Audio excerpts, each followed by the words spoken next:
Welcome to the Minnesota State football playoffs, where tonight the best of the best battle to reach the Metrodome. For some teams, the dream of indoor football and the semifinals are just out of reach. For others, like Chisago Lakes, the dream is just one win away, and they can't wait to make history. For Roseville, making it this far took a Herculean effort. The program has just 44 wins in 16 seasons of football. Yet tonight, the Raiders are in the state quarterfinals.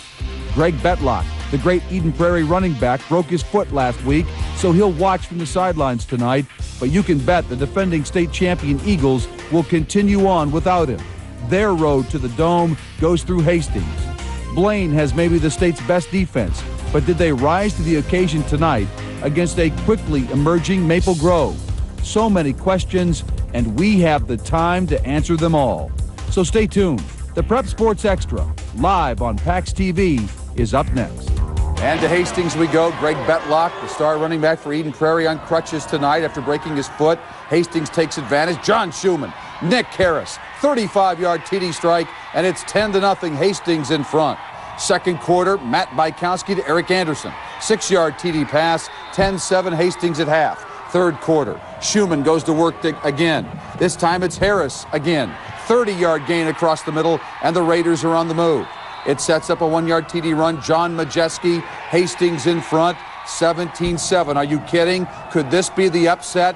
Could the defending champions go down? Yes, they do. John Schumann, 17-yard touchdown run. Eden Prairie loses to Hastings tonight. The final score, 24-10, and let's hear from the winners.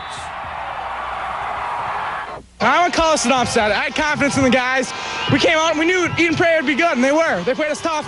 We just had more heart, desire than they did tonight, and we came up on top. The last time they lost was to us, so I don't know if it was an upset. I think it comes down to kids and playing well at the time, and we've been playing well at the time, and just hung in there, and home field advantage was awesome for our kids, so we're very happy. JM's number 36, Mike Sherrills, takes it in for the touchdown, ties the game, 14 all, 3 minutes to go. A John Marshall fumble deep in their own territory gives Roseville a chance for a winning field goal with 3 seconds left, and they miss it. So it goes to overtime. Roseville quarterback Ben Frazier to number 40, Will Williamson. In the back of the end zone, touchdown, but they missed the extra point, 20-14. John Marshall's turn now with the ball. Joe Russell will get outside and cut it up, gets into the end zone, it's tied. All they got to do is kick the extra point, and you know the rest. Dan Ness for the extra point and the win. John Marshall in overtime tonight over Roseville, the final 21-20. Between these two schools, there's 22 wins and not a single loss. Tonight, somebody's going home with a loss. Something's got to give. Whoa.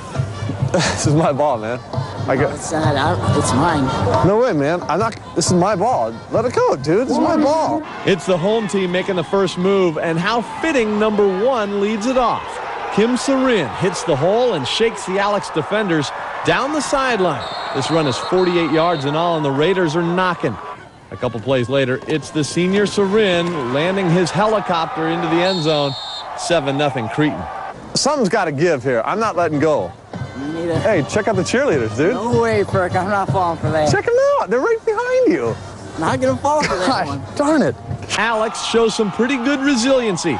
Keith Eckhoff with a beauty touch pass to Kyle Gierman, a 21-yard gain, and the Cardinals aren't done. Eckhoff hits Brandon Strouth on the slant. 11 yards for the touchdown. The lead is cut to 7-6 by halftime. Third quarter, the most crucial play of the game. Cretin's punt is blocked, and Alexandria's Amos Hartzell takes it to the house. And after a third quarter field goal, the visitors are up 15-7. Kim Sarin gets Cretin's Raiders right back into the game, though. The speedster will not be caught. A 69-yard run that gets the Raiders back within 2 after the conversion fails. 15-13 Alex, and that would stand. Late fourth quarter, Phil Marino tries to win it, but Marcus Freeman can't come up with the catch. That's it. Something does give all right, and it's Alexandria that advances to the Dome with the 15-13 win over Cretin. This is unbelievable. It's a dream come true. I get to play in the Dome. I couldn't ask for anything more right now. All we heard about all year is these big Metro teams and how unstoppable they were and how great Cretin was. And we knew that we had it in us to beat them. And everyone was right, though, when they were saying that Cretin was such a good team. They were great. I'd just like to award you with the game ball. You finally wrestled it away. I think you deserve this. Okay, I don't know why I think you deserve it, but I think you do. Thanks a lot. All right. Okay. For the Prep Sports Extra, Eric Perkins, Care 11 Sports.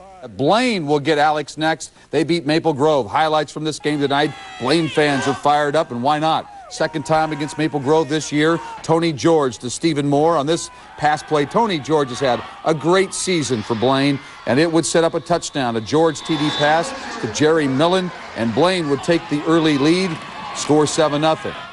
There you see George rolling out, and there he drops it right into the end zone. Great play. Blaine moving the ball again. Maple Grove, however, forces the fumble. The Crimson recover and look to put some points on the board at this point. Ross Mullenberg is their star running back. He'll take it into the end zone. And Maple Grove on the comeback trail, trying to hang in there with the undefeated Blaine Bengals. But tonight, Tony George is too much. So is Eric Abel. He has the big night, catching 2 touchdown passes. Final score, 22-7. Blaine advances. Let's hear from the winners. I was thinking it was going to be a tough game because they're a really good team. We played them earlier in the year. And I think I can't remember what the score was, but it was a tough game. They came out and beat us in the second half, so we knew it was going to be a dogfight. There were really no surprises tonight. We just felt fortunate to score when we did the first half to try to, I think kind of set the tempo for the game, and we played a little closer to the vest in the second half. Highlights of this one tonight, Ryan Zachman does play. The injured running back for St. Michael suits up, but Adam Roden steals the show early. The junior running back scores for St. Michael, 9 yards out, 14-0. Later, it's 19 points in a span of 2 minutes, 26 seconds for the Knights. Intercepted. Kurt Solly goes for the touchdown, 25 yards. They're up 33-7 on Hutch in the second quarter. Now Hutch comes back. Gene Doherty hits the hole, sheds a tackler. He's gone. 61 yards for the score, but it's St. Michael 33-15 at the half. The Tigers cut it to 12 at 33-21, but then Kevin Hagelin to Matt Spaeth. 6'7", Matt Spaeth, 19-yard strike. That's all she wrote, folks. St. Michael-Albertville, 39-21 winners. Tim McNiff talked with Knights head coach Earl Bauman after the game. All right, Randy, yep, we're here in St. Michael, and I am joined right now by a somewhat damp, but I'm sure happy Earl Bauman. Coach, congratulations. Yeah, Randy, we did it. I tell you what, our kids believed in it. We said, where's Hutchinson? We always hear the stuff about the Hutchinson, whatever, good program. Back when I was at Orono High School, they were the big program. I told our kids, they come out here and play just like we do. All we had to do was play hard. It was our house, our field, and our kids just rose the occasion. They played hard the whole game. Now you came in here tonight with Ryan Zachman, as I understand, torn tendons in his foot. He did play, but limited in his effectiveness. You got a kid step up in a big way. We have our junior running back, and last week, Adam Roden did an outstanding job. He's quick, he's strong, up at the Duluth Denfield. He just did some outstanding things. He had 182 yards on kickoff returns up there. He's just been the spark we needed. And Ryan, his foot's hurting. Hopefully as we go along, we get another week, he'll come back harder. I noticed your quarterback was limping near the end of the night, too, and that's big because that was really the statement. We knew you could run the football. I don't know, a lot of people knew you could throw the football the way you did tonight. We always could throw the football. We just never had to. Kevin can throw the ball, and we practice that all the time, our three-step and our stuff. We've spent a lot of time with that. But Ryan Zachman is such a force in the running that most of the times we never needed to. And the kids just did an outstanding job. Just beautiful. Tim, I tell you what, it's great.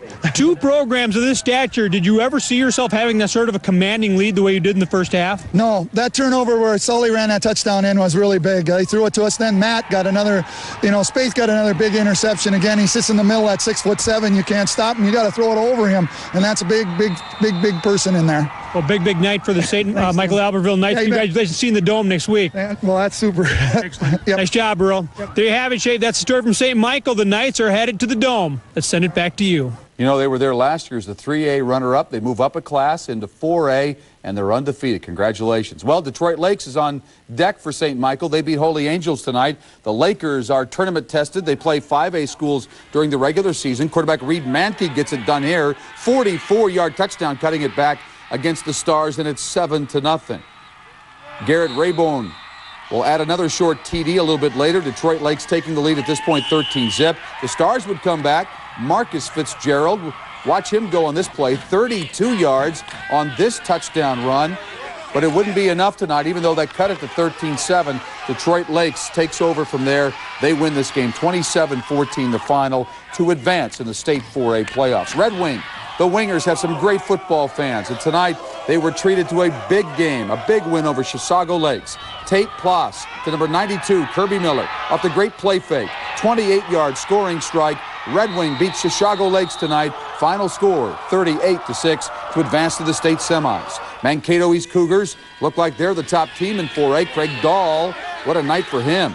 38-yard TD run against St. Thomas Academy to get things going. And then it's Dahl again. Watch this. The give to Tony Steffenmeyer. He'll break loose on a nice 24-yard pickup, and it would set up another touchdown. And it's going to be Dahl again, but you have to kind of watch the offensive line because Dahl's in there somewhere. Then he breaks loose, 34 yards, 23 carries, 178 yards, and 3 touchdowns. Their defense takes over from there. Mankato East, a big win tonight, 33-7 over St. Thomas. And let's hear from the winners. Well, I think our defense really stepped it up. Last week we didn't play as well on defense, and it showed last week. And this week we played just super defense, and that's what kept us in the ball game. Last week the offense carried us, and this week it was the defense for a while until we got the offense on track. In Rochester shot this video for us tonight. Nick Vanderboom to Dominique Bird, and watch him go. 40 yards on the touchdown. Man, I'll tell you, this guy's the best player in the state, in my opinion. Mustangs up 7-0. Ensuing kickoff, and watch what happens. It's the only letdown by Breck all night. David Zellman will take the kickoff for Lewiston Altura, and he's gone. A long return for a score to tie the game at 7-7. But Breck doesn't panic because they've got an offense and they've got Dominique Bird. Watch this. The hitch pass right there, little screen, couple of broken tackles. Look, they can't bring him down. Gone for a touchdown. 6 catches, 156 yards, and 2 touchdowns. Breck up 14-7. Lewiston tries to rally. Brandon Robinson gets the interception, and that will take it and set it up, and then Breck would score a touchdown. Vanderboom with a TD strike. Breck wins tonight, 21-7, so they advance to the Metrodome next week with a win over Lewiston Altura.